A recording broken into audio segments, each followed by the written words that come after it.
Okay, so we're going to start with our first three-dimensional solid that we're going to find surface area of, and that's going to be our prisms. And so what I want you to do here is I want you to pause the video, and I want you to use this word bank here, and I want you to guess what words go in what blanks on this first page. There's a lot of blanks, and the research shows if you will guess before I tell you, that it's going to stick with you better. It's going to make more sense to you than if I just throw out a bunch of random terms to you. So I hope you will pause the video right now, and then we'll come back and check our answers together.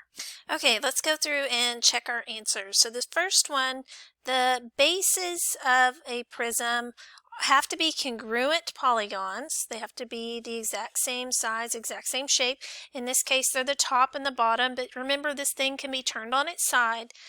So they just have to be congruent polygons. You can think of them as the non-rectangles or the non-parallelograms. Often they're rectangles. They do have to be parallel to one another.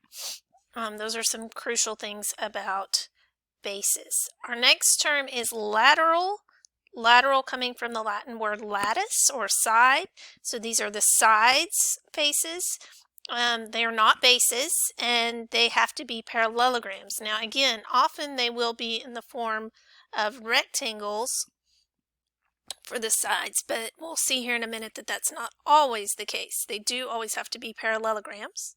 Next we have the lateral edges, and that's just these suckers here where those faces intersect.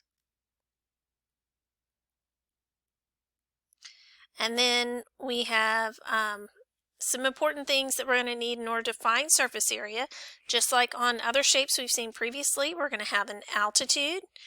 That altitude here is drawn on the side. We're going to see it's not always on a side or a lateral face. It's not always the same thing as a lateral edge, but that often it is.